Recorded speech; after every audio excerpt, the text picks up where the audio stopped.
With your permission, Your Excellency, I request that we may now take our seats. Your Excellency, Dr. William Samoei Ruto, President and Commander-in-Chief of the Kenya Defense Forces, Honorable Abdul Swamad Sharif Nasir, Governor of Mombasa County, Rensen Mulele Ingonga, Director, Public Prosecution, Kenya, Directors of Public Prosecution from other countries, senior government officials, stakeholders, ladies and gentlemen. Your Excellency, sir, with your permission to start us off, allow me to invite the Director, Public Prosecution, Kenya, Rensen Mulele Ingonga, to just give us an overview and also to guide us with the program. Let's give him a clap as he's now coming on stage. Karibu sana. Welcome, sir.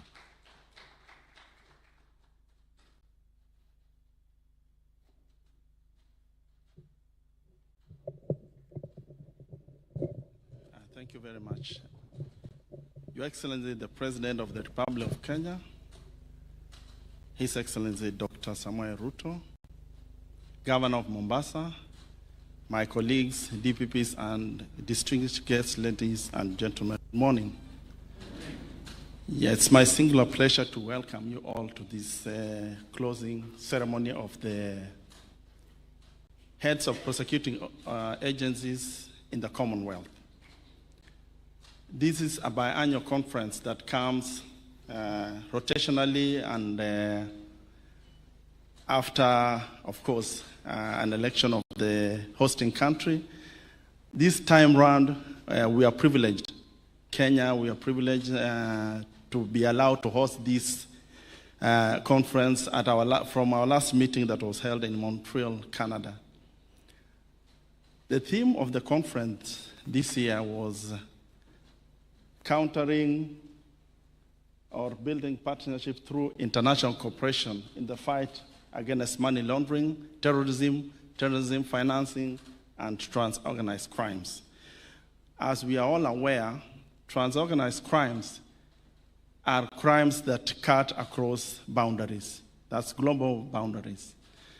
And the only effective way for us to fight those crimes is for us to build partnerships and collaboration. That is the reason to why we decided that the theme of this conference, we build around that. We have been here for this is the third day of this conference, and we have had an engaging exercise, sharing experiences, sharing future plans for us to be able to fight transorganized crimes. Before I make my remarks, I'd invite two of my colleagues who will briefly highlight on what we've done and the way forward. I'll start with the prosecutor from Australia, that's Ralin, to come and give very brief remarks before we proceed. Ralin.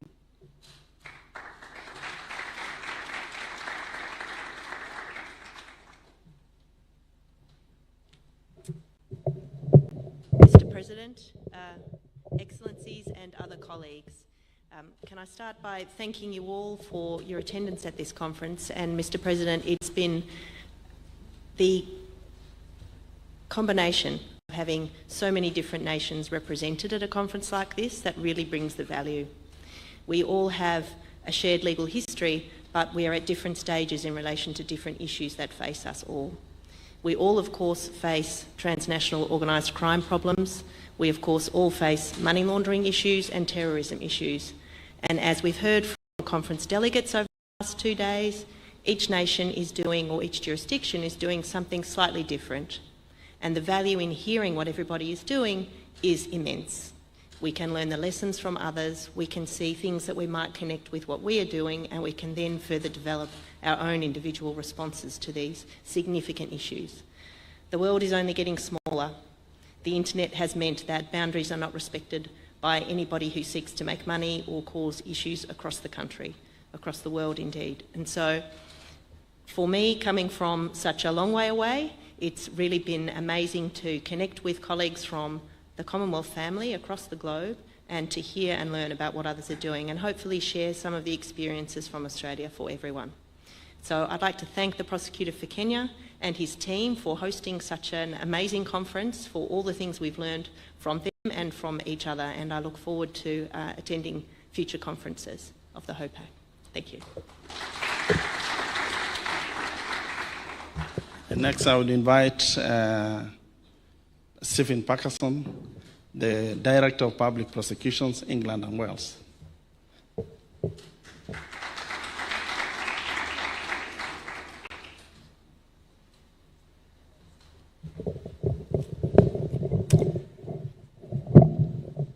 Thank you. Mr. President, Governor, Attorney General, fellow directors of public prosecutions, including, of course, Mr. Ensign Ngonga, can I begin by echoing what the DPP for the Commonwealth of Australia has said, and perhaps I can do so on behalf of all of us, heads of prosecuting agencies who are attending here today, to thank the Kenyans for the most wonderful hospitality that we have been shown, really from the moment that we arrived, but also for the organisation that has gone into this conference. To be honest, it's quite intimidating. I'm so glad that the UK held a conference 4 years ago, because we don't have to do so for a while.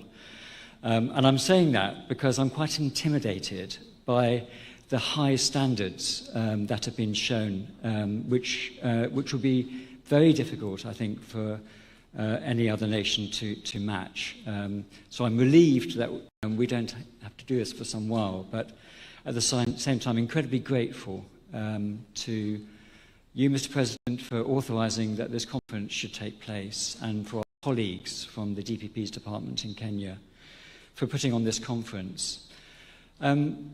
We are, in the Commonwealth, we are part of a family of nations. We have so many things in common. We have a shared legal history. We have common legal systems. And in the context of prosecution work, we follow the same underlying principles, a belief in independence, a belief in fairness and ensuring fairness not just to the prosecution but also to the defence, to the victims, and a belief that it is our responsibility to deliver justice. And I think that has been an underlying theme not only in the presentations but also in the many conversations that all of us have enjoyed outside the plenary sessions. But alongside the commonality between our legal systems, we've also heard throughout the conference about the various regional differences with our various different jurisdictions. We're at different stages, all of us, in terms of our systems, and that's meant that we've been able to learn from each other. And if I may say so, I've learned a great deal from talking to colleagues from Kenya about the way that you do things in this country, and there is much that we can learn from that. And I think the other theme that for me has come out of this is the need for us to be flexible and adaptable as our various systems develop and as we meet the challenges of modern life. And one of the things that we were talking about a few moments ago before the formal sessions began has been the impact of COVID. And the way that has transformed the way that we work with the assistance of modern technology, which has helped us to flex and adapt to the challenges of modern life. So can I just reiterate my thanks, if I may say so, on behalf of all of us. It has been a wonderful conference. I'm sure all of us will be sorry to leave either later today or tomorrow, although I know that a number of us are actually staying on to enjoy the pleasures of your country. Thank you.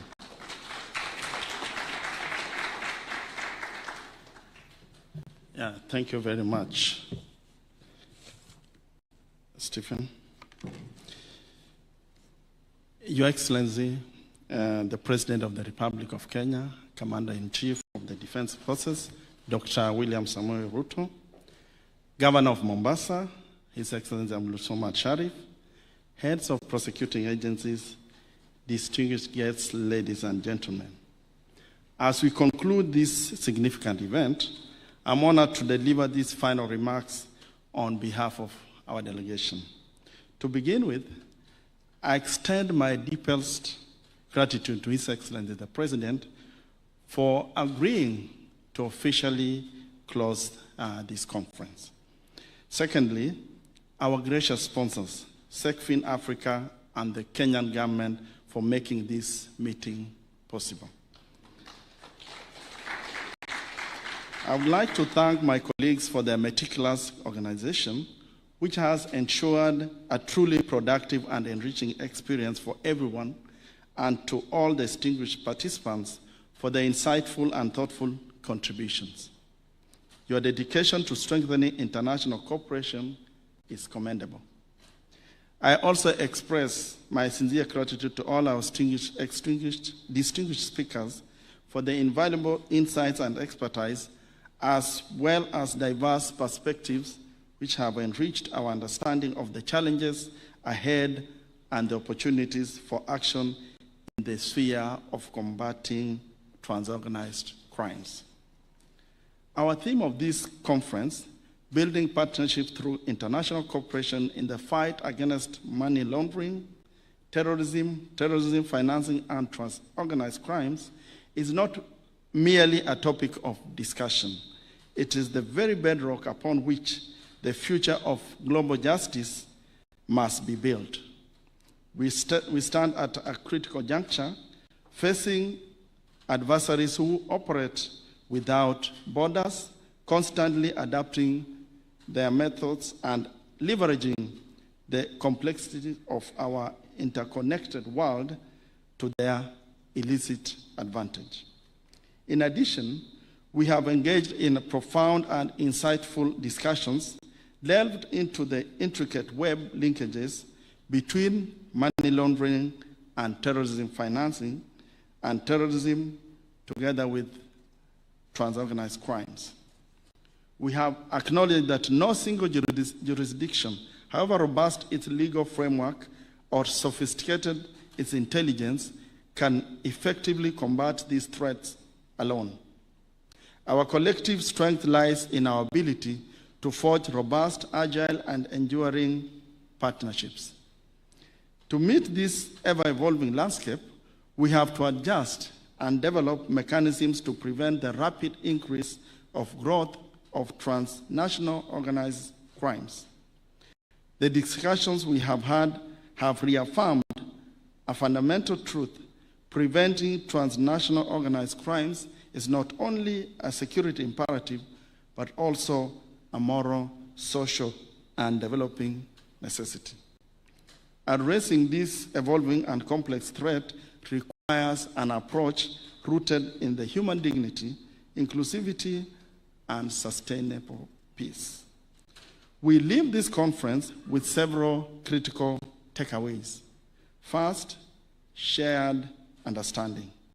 We have deepened our collective understanding of the evolving methodologies employed by criminal networks, from the exploitation of digital currencies to the sophisticated layering of illicit funds across multiple jurisdictions. This shared intelligence is invaluable. Secondly, operational strategies. We have exchanged practical strategies for enhancing mutual legal assistance, streamlining extradition processes, improving real-time intelligence sharing, identifying, tracing, and forfeiture of assets. These are not abstract concepts, but vital tools that empower our frontline prosecutors. Thirdly, technological imperative. We have recognized that just as criminals exploit technology, it is important to harness it for investigations, evidence gathering and analysis, embracing digital forensics and data-driven approaches, which is no longer an option but a necessity. Fourthly, human rights at the core. We have reaffirmed our unwavering commitment to upholding human rights and the rule of law, in all our efforts. Our fight against crime must never compromise the very principles of justice and fairness we seek to uphold. Lastly, we have strengthened networks. Beyond the formal sessions, the informal interactions, the shared meals, and the direct connections forged here have been immeasurably valuable. The personal relationships forged are the true synergies of international cooperation, facilitating trust and expediting action when it matters most. As we move forward, we must ensure that the commitments made today translate into tangible actions. This means fostering stronger partnerships, enhancing the role of civil society and youth, and leveraging innovative solutions, including technology, to counter extremist narratives and promote sustainable peace. Distinguished guests, ladies and gentlemen, as we return to our respective jurisdictions, the real work begins. Let us translate the insights gained and the partnerships forged into tangible actions. Let us champion legislative reforms where necessary, invest in training and capacity building for our teams, and proactively seek opportunities for cross-border collaboration. The fight against money laundering, terrorism financing, and transorganized crimes is a marathon, not a sprint. It demands sustained effort, unwavering resolve, and above all, a united front. I'm confident that the bonds strengthened and the strategies refined at this conference will significantly bolster our collective ability to dismantle these criminal enterprises and safeguard our societies. I thank you once more again for invaluable contributions and your dedication to this vital mission. Together, let us ensure that our resolve leads to lasting impact and reaffirm that prevention, resilience, and partnerships must remain at the heart of combating money laundering, terrorism financing, and transorganized crimes. Let us carry forward the spirit of cooperation and shared commitment to justice that has defined our time together. We look forward to continuing this vital partnership in the days ahead. Thank you very much.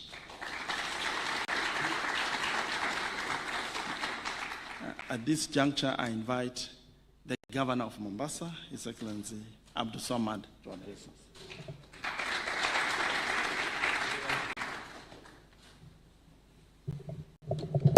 Good morning. Excellency, I was a bit worried. The voices were out. Then I remembered everyone here is a prosecutor, and probably me and you are the only, I don't know whether we should call ourselves politicians. It's not a very... First of all, I want on the onset, on behalf of the people of Mombasa, to say thank you, Asante, for choosing Mombasa as your preferred destination for your conference. It truly means a lot to us. We do not take it lightly at all. Secondly, I think that is a testament that we are a county that is growing. You will realize that there's a lot of construction ongoing, and a testament of what you should be able to see the next conference that you're going to be able to come to: smoother roads, smoother networks, and growth in general. Now, Your Excellency, you know, when we were walking in, and I was telling him, I was telling the President, it's not every day that you get to speak to the heads of public prosecution for the whole Commonwealth. And I was trying to figure out, then it dawned on me, the county courts have a prosecutor, and that prosecutor actually falls under the office of the DPP in Kenya, Renson. He gazettes those particular prosecutors. There's a certain piece of legislation, Your Excellency, you are aware, and you've told me not to go that direction, but there's a certain piece of legislation that we hope to enact a county piece of legislation. And this legislation, now more than ever, would be the right time for us to be able to put it into place. We want to put a legislation to ensure that when you come to Mombasa, you finish all your money here. And chances of you spending your per diem and your allowances back in your home country are not a very ideal thing. I'm hoping, Your Excellency, that this year's theme is building partnerships through international cooperation in the fight against money laundering, terrorism financing, and transnational organized crime. The next one that we hope will still be in Mombasa, we need to have a shorter part of it. And I wanted it to be called Building Partnership through International Cooperation on the Fight Against Not Spending Your Money in Mombasa. It's simple, shorter. And you know, the logo of the DPP has something that actually goes hand in hand with what it is that I'm saying. It says, mashtaka yenye haki na usawa. Translated into English, means prosecution that has justice and fairness. And no fair way, and there'll be no justice to the fact that you come and enjoy Mombasa, and we say a big thank you, but there'll be no fairness if you don't finish your money here. So with those very many words, I want to say once again thank you. Asanteni kwa kuja Mombasa. Your Excellency, mambo yetu ya Kenya tutazungumza kwa mhadhara mwingine. Kwa leo tuwakaribishe wageni. Thank you very much and be blessed. Asanteni sana.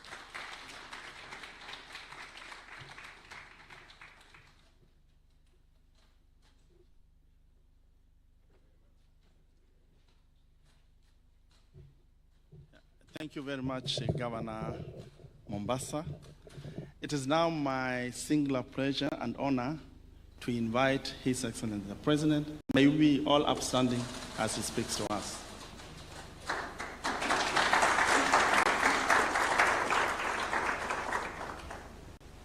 Thank you very much, Nelson. Thank you very much. Ladies and gentlemen, let's take our seats.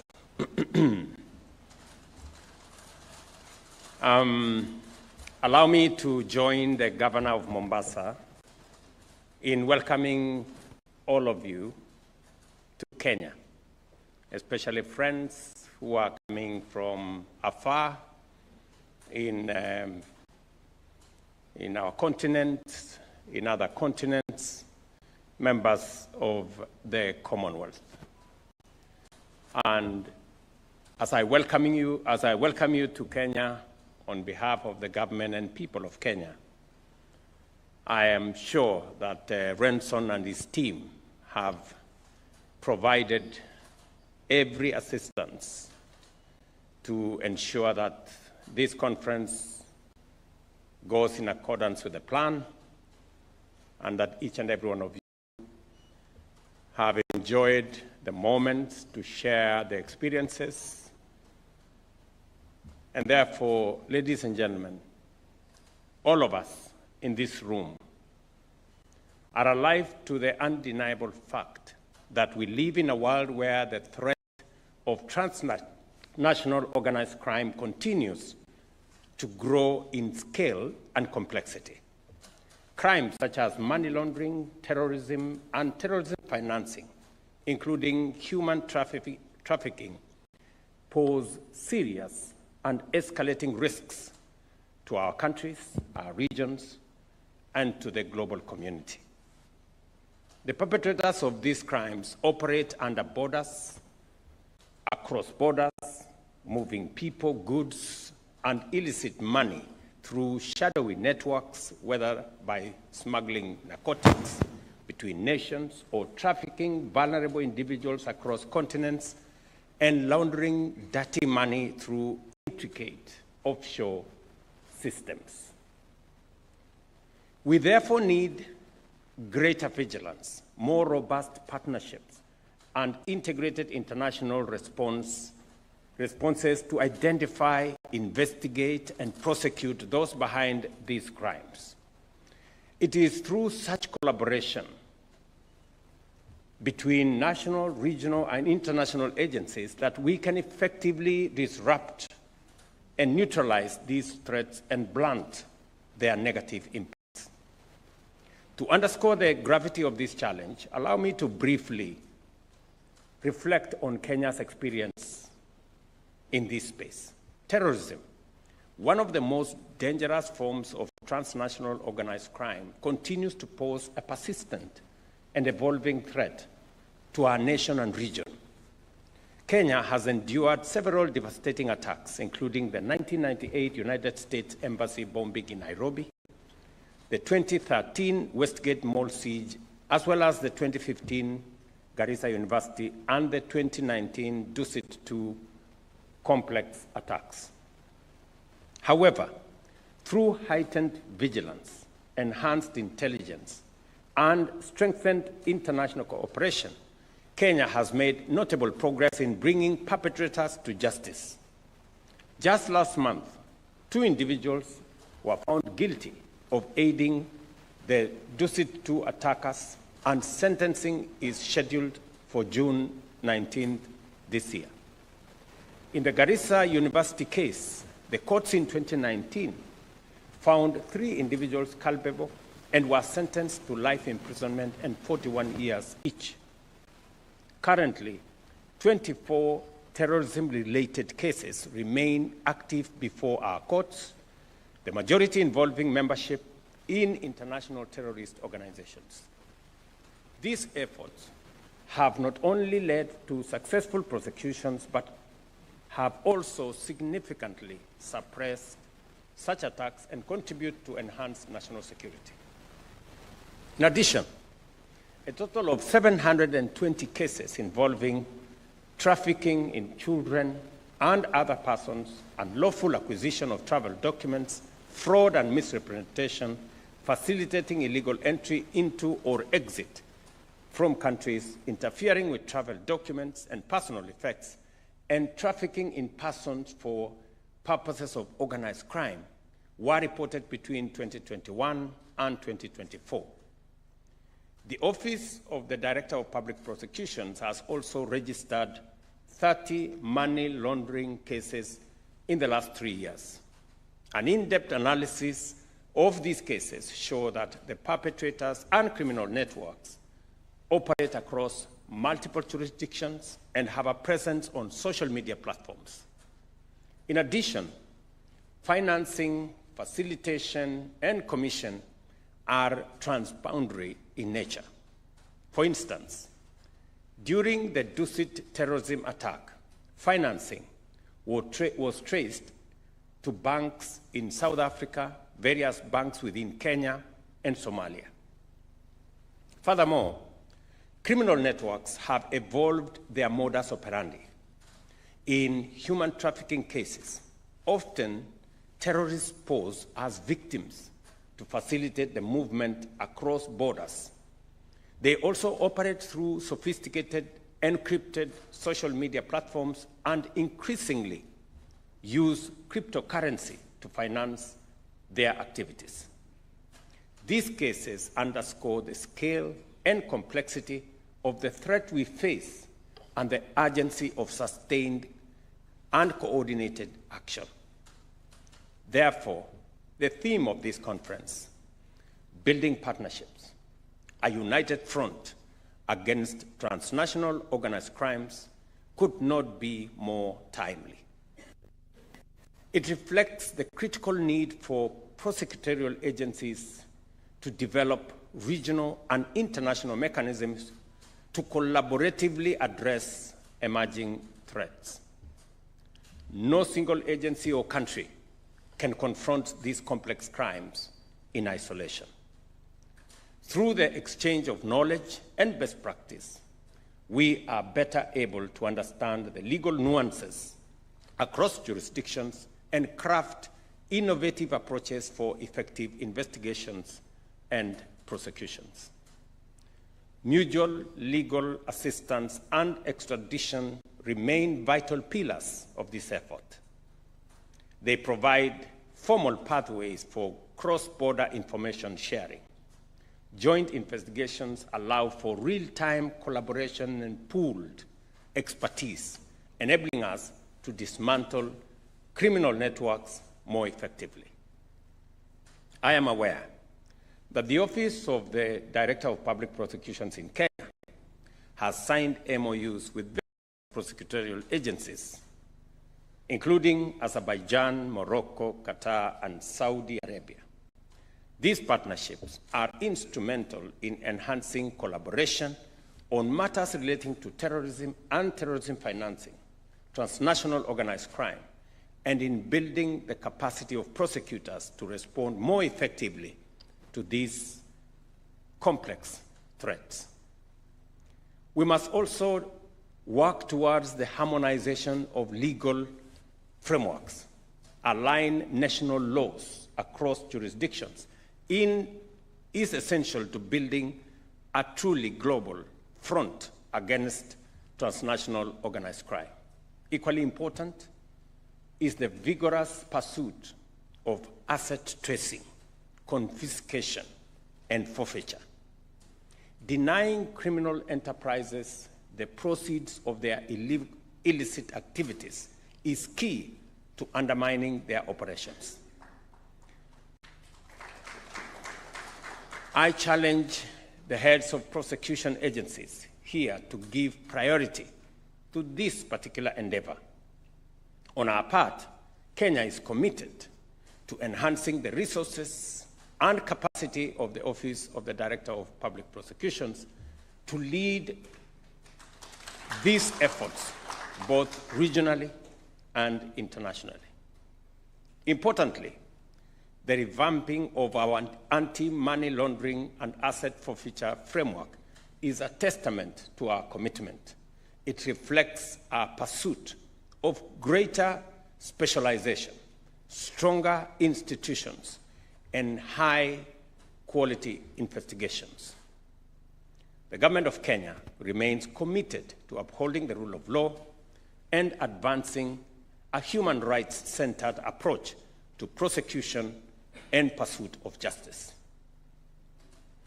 Ladies and gentlemen, this conference has offered a valuable platform to share experiences, learn from one another, and explore innovative solutions to the emerging threats facing our countries.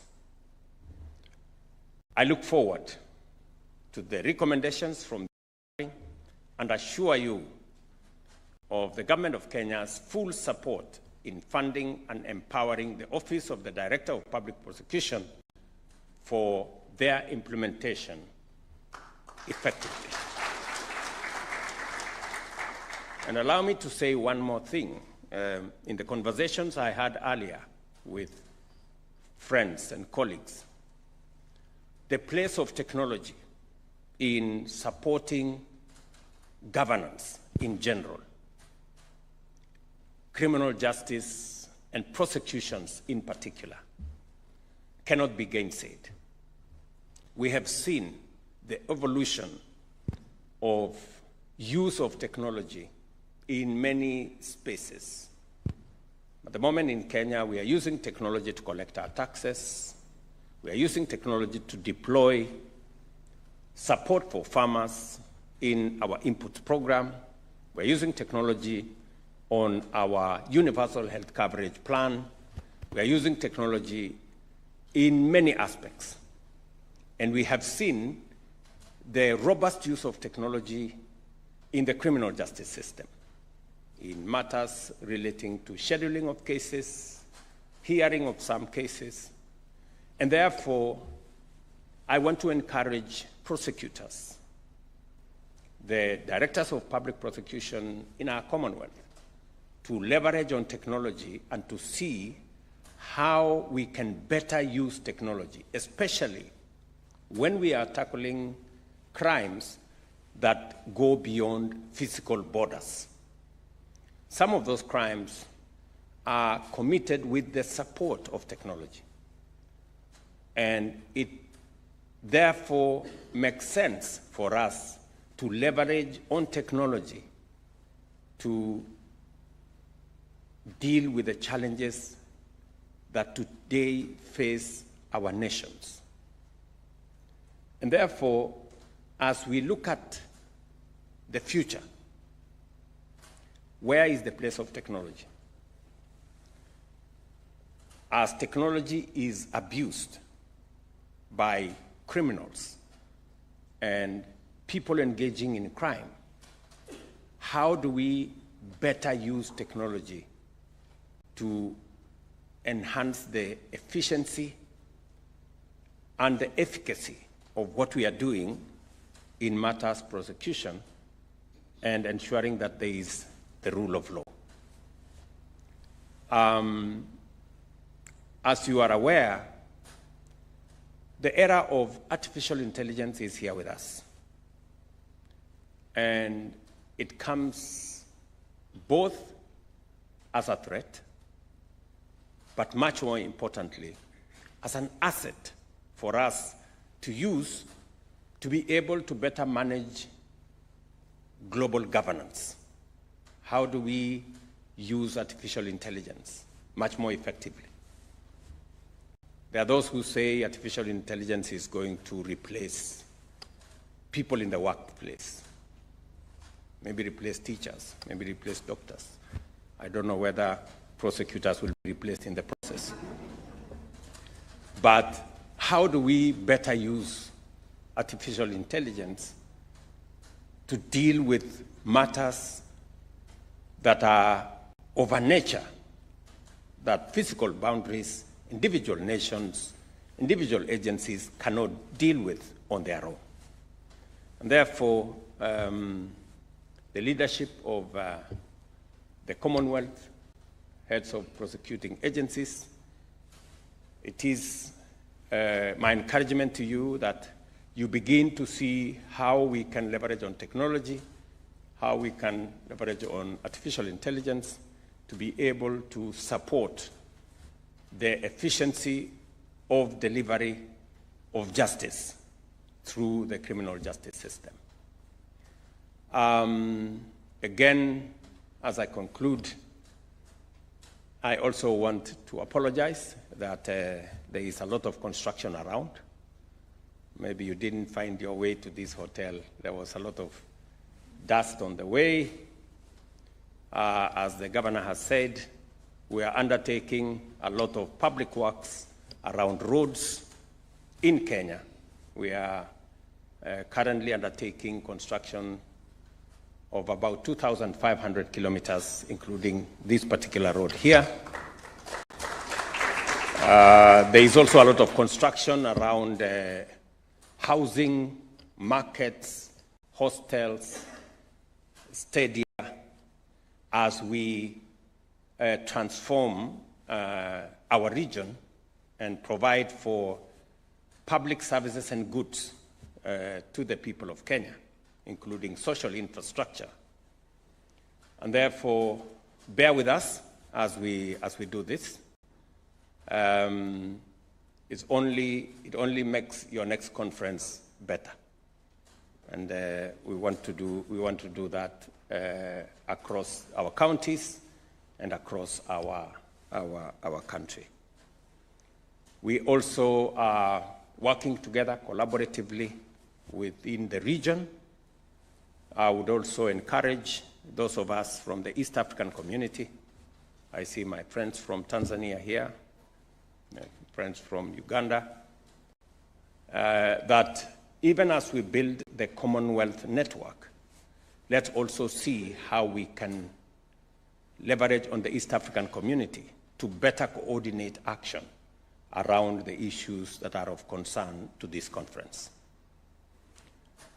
Let me also say that there is an opportunity within the Africa Union that as we undertake the reform of the Africa Union, we can better collaborate as countries in this region to see how we can build greater synergy in all spaces as we work on the Africa Continental Free Trade Area, as we look at what our financial institutions are doing. And I think the areas of governance, criminal justice system, and prosecution should not be left behind as we build the networks to better leverage the opportunities that exist in our continent and to better deploy the assets and the resources we have whether it is the human capital that exists in plenty in our continent, or the resources, mineral and natural resources that are available in our continent, to better improve the quality of life and the place of citizens of our countries and of our region. Ladies and gentlemen, it is now my pleasure to declare the 23rd Commonwealth Heads of Prosecuting Agencies Conference closed. Thank you very much. I wish you the very best. Thank you. Another hearty clap for his...